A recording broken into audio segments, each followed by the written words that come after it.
Madam आपकी delivery. मुसलमान? क्या हुआ मैडम जी?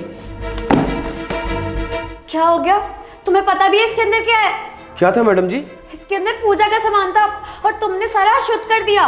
पर मैडम मैंने भला क्यों अशुद्ध कर दिया आपके सामान को? क्योंकि तुम एक मुसलमान हो, मांस मछली चिकन पता नहीं क्या क्या खाते हो, और मुझे सुबह डेली पूजा करनी होती है, और तुम्हारे छुए हुए सामान से मैं पूजा नहीं कर सकती। नहीं नहीं मैडम जी, आपको कोई गलतफहमी हुई है। मैं इन सब चीज़ों का सेवन नहीं करता हूँ, मैं तो शुद्ध शाकाहारी हूँ। और मैडम जी ऐसे हज़ारों मुसलमान पड़े हैं इस दुनिया में जो मांस मछली बिल्कुल नहीं खाते। बस बस, तुम लोगों को ना मैं अच्छी तरह से जानती हूँ, और मैं अपने भगवान को नाराज़ नहीं कर सकती तुम्हारे छुए हुए सामान से उनकी पूजा करके।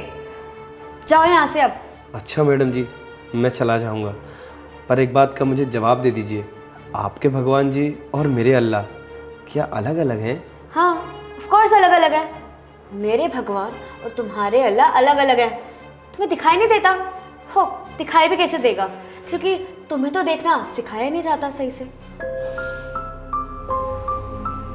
ये क्या कर रहे हो तुम? अब बताइए मैडम जी, मैं कौन हूँ, मैं किस धर्म का हूँ? ये अपनी ड्रामेबाजी ना बंद करो और निकलो यहाँ से। और अगर यहाँ से 2 मिनट के अंदर अंदर नहीं निकले ना तो अभी पुलिस को बुला लूंगी, समझे?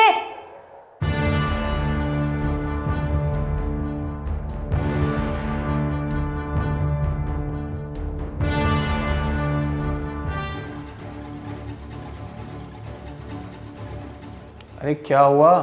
सुबह सुबह मुंह बना के क्यों बैठी हो? और पूजा का सामान आया है नहीं आया अभी? अरे खा का या पूजा का सामान आया था, वापस भिजवा दिया मैंने। क्यों? क्योंकि वो मुसलमान था। अरे डिलीवरी वालों को पता ही नहीं होता है किसको किसके घर भेजना है। मुसलमान को भेज दिया डिलीवरी के लिए, सारा सामान अशुद्ध हो गया, भेज दिया मैंने वापस। अरे तुम्हारा दिमाग खराब है क्या? तुमने वापस क्यों भेज दिया? इतनी ठंड में मैं बाहर कहाँ जाऊंगा पूजा का सामान लेने? और वो मुसलमान था तो क्या हुआ? हाँ तो मुसलमान का छुए हुए सामान से अपना पूरा घर अपवित्र कर दूं? हाँ तो अब एक काम करो, अब अपनी इन पवित्र बातों को ना अपने सर पर रखो और अब जाना सुबह सुबह पूजा का सामान लेने। मुझे ही नहीं पता अब कुछ।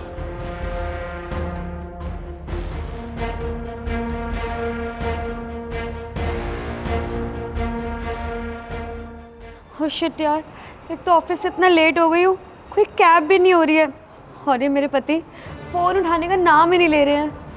भाई भाई देख रहे हो, सुनसान रोड है और हसीन लड़की है, क्या बोलते हो?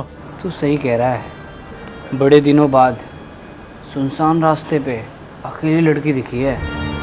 आज तो गेम बजाना पड़ेगा। हाँ चला। क्या हुआ मैडम जी, तुम बोलो तो कहीं छोड़ दे? कोई दिक्कत परेशानी हो तो हमें बताओ, हम सुलझाएंगे। कौन हो तुम लोग और मेरा पीछा क्यों कर रहे हो? हटो यहाँ से। अरे कहाँ जा रहे हो मैडम, इतनी जल्दी क्या है? छोड़ो मुझे, ये क्या कर रहे हो तुम? ये सही नहीं कर रहे हो, समझे?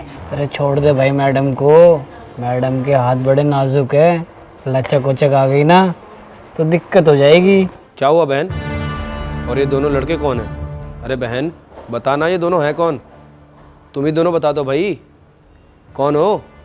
और मेरी बहन का हाथ क्यों पकड़ रखा था? हाँ अरे कोई नहीं भाई, जा रहे हैं हम। नहीं नहीं, रुको रुको, अभी 2 मिनट में पुलिस आएगी फिर तुम्हें बताएगी। मेरे एरिया में तुम मेरी बहन को छेड़ रहे हो। सॉरी भाई सॉरी, माफ़ करना हमें, जा रहे हैं हम। देखिए मैडम जी, वो क्या है ना कि मैंने देखा कि ये दोनों आपको छेड़ रहे हैं, इसलिए मैंने आपको बहन बोल दिया। सॉरी भाई, मैंने तुम्हें उस दिन पता नहीं क्या क्या सुना दिया था तुम्हारे धर्म को लेके और न जाने क्या क्या, लेकिन तुमने तो आज मेरी मदद की। अगर ऐसी हालत में तुम नहीं आते तो पता नहीं मेरे साथ क्या होता। Thank you so much, thank you. कोई बात नहीं मैडम जी, वो क्या है ना कि मुझे नहीं पता कि धर्म और जाति क्या होता है, लेकिन इंसानियत सबसे बड़ी चीज़ है। आपको देखा कि आप परेशानी में हैं तो इसलिए मैं आ गया। और वैसे मैडम जी, मैं वैसे डिलीवरी बॉय का काम छोड़ दिया हूँ, अब मैं ड्राइवर बन गया हूँ, तो यहीं पास में किसी को छोड़ने आया था।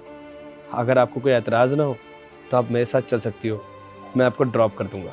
इजाज़त की क्या बात है, आपने तो मेरी मदद की है और इस टाइम मुझे यहाँ से निकलना बहुत ज़रूरी है।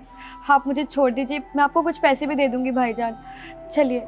अरे मुझे तुम भाईजान भी कह रही हो और पैसे भी दोगी? देखिए, आपने मुझे भाईजान बोल दिया तो मैं तो आपसे यही कहना चाहूँगा कि धर्म, जाति, मज़हब ये सब छोड़कर अगर हम इंसानियत पे ध्यान दें तो शायद ये सब चीज़ मिट जाएगी इस दुनिया से।